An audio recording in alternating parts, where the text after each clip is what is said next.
Hi everyone, I'm Adina, junior level designer here at Mediatonic, and today I'm going to show you creative and how to build a very simple round together. Okay, so we're going to start by creating a new round. Here we're going to make a new race in the digital theme.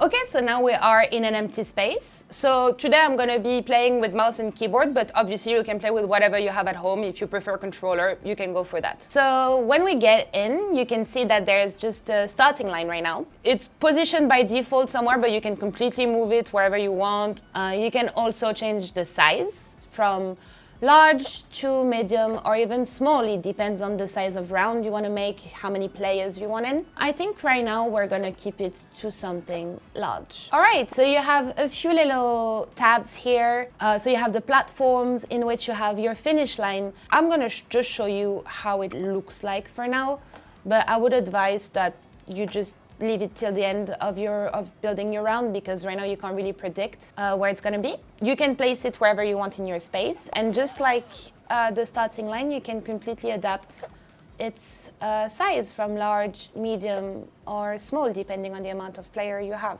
Right now I'm just going to erase it. So yes, you have platform with finish line, checkpoints that are super useful if you're making bigger levels. You have floors, ramps, slime floors, conveyor floors. So a lot of things that you probably have seen before in previous levels. You have blocks and barriers that could be just very useful additions to your floors, or sides sometimes. Moving surfaces, so here I'm pretty sure you recognize most of them. So you have rotating beams, rotating walls, and fans, along with seesaws or flippers. And then this is my favorite tab, because this is all the obstacles you have available to you to make the level actually interesting and hard, and they are all customizable. And the last one would be decorations, just to add little prettiness and juiciness to your round. Okay, just before we start, you can see also on the top right of your screen, you have a budget, and this is basically the cost of every item you're gonna put. So you can see a number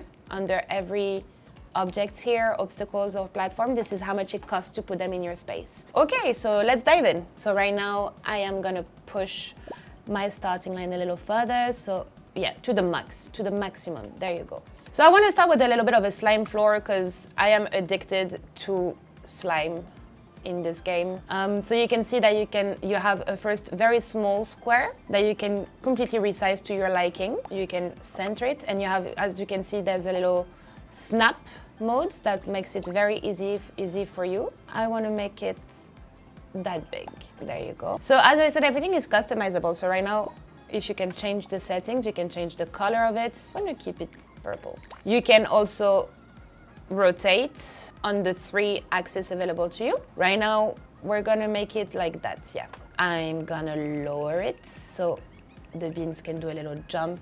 To make it a little more interesting, I think we can add some obstacles in there. I think I want to add some bumpers. So you can see that you have a red outline around it. It means that it cannot be placed like that because the objects are overlining. So what you want is to have the green outline, which shows that the object can completely be placed in that position. Right now, we're gonna put it here, but as you can see, it is not aligned with the floor. And as I said, everything is customizable. So we will be able to rotate that bumper to be aligned perfectly with the floor. You can also change the force in which you will push the little bins around, so medium, very strong, or weak.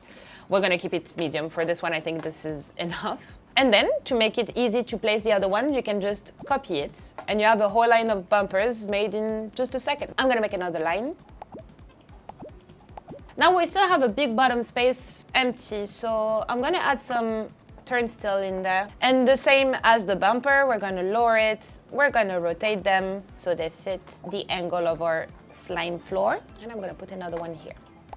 Cool. Yeah, now for extra difficulty, I think I'm gonna add some cannons. As every other object, you can rotate them. Then you can adjust the angle so it can fire wherever you want it. I think we can put a little checkpoint to make sure that when the players clear that section, they won't have to go through it all again. I think frequent checkpoints is a nice addition to your levels. The same as the starting line and the finish line. The checkpoints are customizable in size. Okay, now we have a little checkpoint. We're gonna make a second section to make the level a tiny bit longer. We're gonna add some rotating beam. This one seems to be positioned correctly. We're gonna copy it and just make another one. Okay, now I think we're gonna start customizing those one. So you can change their size as well. Right now I went for medium, but you can go large or small even if you wanna even put more and more and more, a big path of them. You can put them from single or double beans. Put a little delay so they don't have to be triggered at the same time, so it creates a little more difficulties. We're gonna keep this one clockwise with a speed that is normal. We'll make this one similar, I think. I think the middle one should be harder. Double beam and fast. Let's test that. Oh, you get projectiles from the back. Okay, I don't mind that. Okay, that might be a little hard, but... Okay, well, that might be a little hard, but I mean, for now, because I am not very, very good, we might just put it to normal. I love these little projectiles just coming from behind.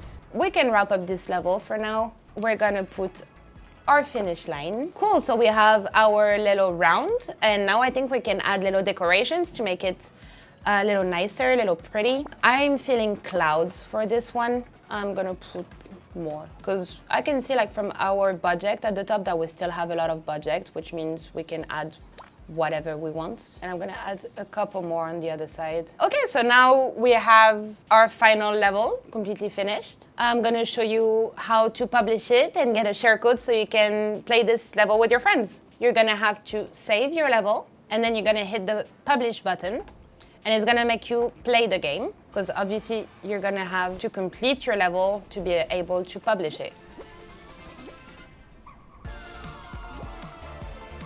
Cool. Now you have completed your level, you're gonna hit the publish button and it's gonna give you a share code, and that's what you're gonna give to your friends to be able to play your level with you. I'm gonna show you now how to make a lobby. So you're gonna hit the continue button, get out of the editor, back to the main screen, and you're gonna hit the play button, custom shows, and host. You're gonna create a lobby. Now you're gonna go in show selector, enter code, and you're gonna enter your level code, and it's as easy as that. Confirm, and you can see that your previous level that you already loaded up before or your new one will be on the side here. You select your level, the one you want to play, and here at the top you have your lobby codes that you can reveal and share with your friends to join the game with you. Once your friends are ready, you hit start shows and the level will get loaded and you can just play together. By the way, if you have a Cabin account, you will only be able to build and save levels in the editor, but not publish them for sharing.